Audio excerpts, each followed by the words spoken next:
Hi hello నమస్తే welcome to my home. నేను ఇవాళ మీకు పూజా మందిరంలో యూజ్ చేసే కాపర్ బ్రాస్ ఐటమ్స్ ఎలా క్లీన్ చేయాలో చూపిద్దాం అనుకుంటున్నాను.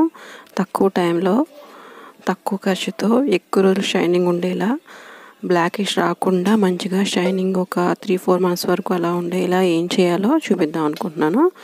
ఇవన్నీ మా పూజా మందిరంలో కాపర్ బ్రాస్ ఐటమ్స్ అండి. దీపారాధన కుందులు, ప్లేట్లు, అగరబత్తి స్టాండ్లు ఉన్నాయి ఇందులో అన్నీ.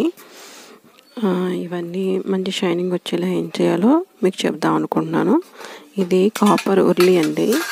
కాపర్ ఉర్లి అయితే ఇందులో నేను ఏం చేస్తాను అంటే వాటర్ వేసి న్యాచురల్ ఫ్లవర్స్ ఉంటాయి కదా అవి వేసి పెడతాను. అందుకే అంత గ్రీనిష్ బ్లాక్ వచ్చేసింది. షైనింగ్ రావాలి అంటే దానికి కావాల్సిన ఇంగ్రీడియంట్స్ ఏంటంటే చింతపండు, నానబెట్టిన చింతపండు, 2 lemons, సాల్ట్, ఈ 3 ఉంటే చాలండి. ఇవన్నీ మంచిగా చేయొచ్చు. దానికోసం స్టవ్ మీద వాటర్ పెట్టి బాండీలో వాటర్ ఫుల్గా వేసి పెట్టాలి. ఒక 10 minutes హీట్ అయితే సరిపోతుంది. 10 minutes హీట్ అయ్యాక ఆ చింతపండు, సాల్ట్, నిమ్మకాయలు వేసి కొంచెం సేపు ఉంచి ఒక 5 minutes ఉంచి అందులో ఈ కాపర్ బ్రాస్ వెసిల్స్ ఏవైతే ఉన్నాయో అవన్నీ వేయాలి. ఎలా వేయాలి అంటే ముందు copper plates, copper brass plates ఉంటాయి కదా, ఫస్ట్ ప్లేట్స్ వేసేయండి. తర్వాత దీపారాధన కుందులు, తర్వాత కాపర్ ఉర్లి ఏమన్నా ఉంటాయండి. తర్వాత బౌల్స్ వేయండి. కొంచెం సేపు అయ్యాక అటు ఇటు తిప్పేసి మూత పెట్టేసేయండి. అటు ఇటు తిప్పేసి మూత పెట్టేశాక అప్పుడు మీకు ఇది అవి మీకు షైనింగ్ వచ్చినలో తెలిసిపోద్ది. ఒక 10 minutesలో 10 minutes చూసి అప్పుడు అవి షైనింగ్ వస్తే మంచిగా కలర్ కూడా చేంజ్ అవుతాయి. దానికి ఉన్న బ్లాక్నెస్ అంతా పోతుంది. షైనింగ్ వచ్చాక తీసేయండి. తీసి అప్పుడు మళ్ళీ ఇంకా ఏమన్నా ఉంటే మళ్ళీ అందులోనే వేసేసేయండి. వేసేస్తే మంచి షైనింగ్ వస్తాయి. చూసారా కాపర్ ఉర్లి? నేను ఇందులో అసలు ఏం చేయలేదండి, అందులో వేసాను అంతే. అందులో ఉన్న పులుపుకి ఆ వేడి వాటర్కి అది అంతలా కలర్ చేంజ్ అయిపోయింది. అసలు ఏం చేయకుండానే అక్కడక్కడ డార్క్ స్పాట్స్ ఏమైనా ఉంటే అవి కొంచెం స్క్రబ్బర్తో, ఐరన్ స్క్రబ్బర్ ఉంటుంది కదా, దాంతో డిటర్జెంట్ వేసి కొంచెం రబ్ చేస్తే సరిపోతుంది. అవి మంచి కలర్ వస్తాయి. ఇంకా అంతే అండి, ఎక్కువ రబ్ చేయగలదు. జస్ట్ ఇలా కొంచెం ఆయిల్నెస్ ఏమైనా ఉంటే అది పోవడానికి అంతే. ఇందులో ఇంకా మిగిలినవి కూడా ఏమన్నా ఉంటే ప్లేట్స్ అవన్నీ వేసేసుకోవచ్చు. ఇవి కూడా అంతే అండి. ప్లేట్స్ చూసారా, నేను వేసినప్పుడు ఎంత బ్లాక్గా ఉన్నాయో ఇప్పుడు చూడండి మంచిగా కొత్త వాటిలో వచ్చేసినాయి. ఆ షైనింగ్ అంతా మంచిగా వస్తాయి. అసలు మీరు ఒకసారి ట్రై చేసి చూడండి. ఇవి ఇందులో ఏమన్నా బ్లాక్ స్పాట్స్ ఉంటాయి కదా, బ్లాక్ మార్క్స్ లాగా, అవి కొంచెం సోప్ కానీ ఏదన్నా డిటర్జెంట్, విమ్ జెల్ కానీ అలాంటివి ఏమన్నా వేసి ఐరన్ స్క్రబ్బర్తో రబ్ చేస్తే క్లీన్ చేస్తే సరిపోతుంది అంతే. ఈ వాటర్ ఇలాగే కాదండి, అసలు చాలామంది ఇప్పుడు కాపర్ వాటర్ బాటిల్స్ వాడుతున్నారు ఎక్కువ. అందులో వాటర్ వేస్తారు కానీ లోపల క్లీనింగ్ అంటే జస్ట్ ఇలా క్లీన్ చేస్తారు. దానివల్ల అది దాంట్లో ఉన్న గ్రీనెస్ అంతా పోదు, బ్యాక్టీరియా ఫామ్ అయిపోద్ది ఎలా అయినా సరే. అందుకని చెప్పి మనం ఈ వాటర్ ఏదైతే ఉందో చింతపండు, నిమ్మకాయ, సాల్ట్ వేసిన వాటర్ అది కొంచెం బాయిల్ అయ్యాక ఆ వాటర్ని తీసుకెళ్ళి ఆ బాటిల్లో వేసి ఒక 1/2 hour ఉంచి అప్పుడు బాటిల్ వాషర్స్ ఉంటాయి కదా, బాటిల్ స్క్రబ్బర్లా ఉంటాయి కదా, ఆ వాటితో మనం క్లీన్ చేసి రబ్ చేసామనుకో మంచిగా అవి లోపల ఉన్నంత గ్రీనిష్ అంతా పోతుంది. అసలు మనం ఏం చేయకుండానే మంచి నీట్గా క్లీన్ అయిపోద్ది బాటిల్. ఇది చూసారా, ప్లేట్ నేను అసలు ఏం చేయలేదు, మామూలుగా అందులో తీసి వాటర్లో ఇలా వాష్ చేశాను అంతే. అలా వాష్ చేసినా చూడండి ఎంత మంచి కలర్ వచ్చిందో అసలు అది. అలా మీరు ఏమైనా సరే ఇంకా వాటర్ మగ్స్ వాడతారు. ఇది చూడండి అసలు ఎంత బ్లాక్గా ఉందో, అసలు చాలా బ్లాక్ అయిపోయింది. ఇది నేను వాడి చాలా రోజులు అయిపోయింది, అందుకని అంత బ్లాక్గా అయిపోయింది. లోపల ఎంత బ్లాక్గా అయిపోయింది చూడండి.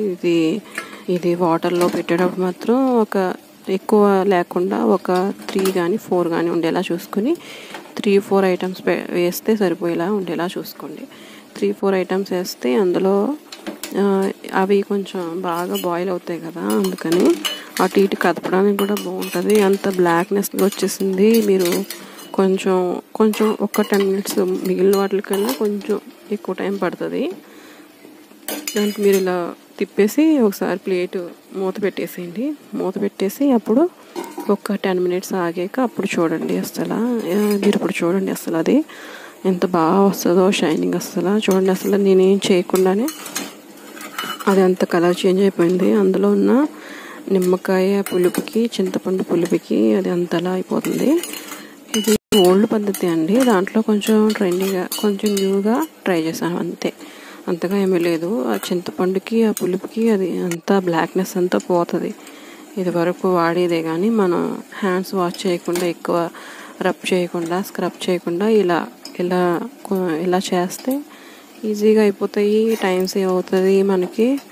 బాగుంటాయి, షైనింగ్ ఉంటాయి. ఒక 4 months వరకు ఇలాగే ఉంటాయండి షైనింగ్ అవి మంచిగా. మీరు ఒకసారి ట్రై చేసి చూడండి కావాలంటే.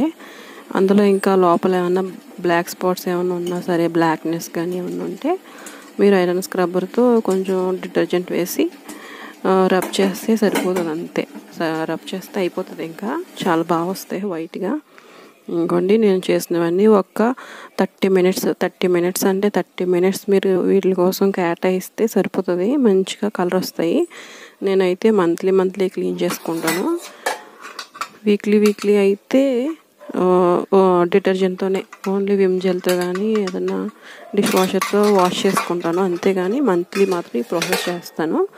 మామూలుగా అయితే మంత్లీ చేయక్కర్లేదు. ఒక 3 months కానీ, ఒక 4 months కానీ చేస్తే సరిపోతుంది. మంత్లీ చేసుకోవడం అంటే మంత్లీ ఎందుకు చేస్తానంటే అవి కొంచెం బాగా షైనింగ్గా, ఎక్కువ టైం పట్టకుండా మంచి కలర్ వస్తాయి, కొత్త వాటిలా ఉంటాయి కదా అని అలా చేస్తాను అంతే. మీరు ట్రై చేసి ఒకసారి చూడండి. మంచిగా ఈ చెంబు చూసారా ఎంత మంచి తెల్లగా వచ్చిందో షైనింగ్గా. ఇది కూడా అంతే. ఇవి నేను దేవుడికి అటు ఇటు పెడతాను. అందులో ఫ్లవర్ వేసులు పెట్టి పెడతాను. అందుకే అవి అలా బ్లాక్గా అయిపోయినాయి.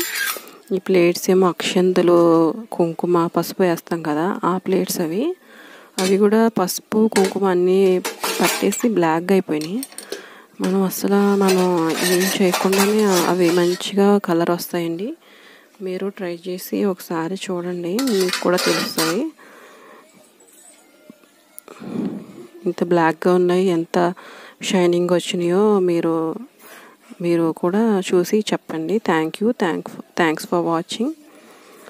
లైక్ చేయండి, సబ్స్క్రైబ్ చేయండి.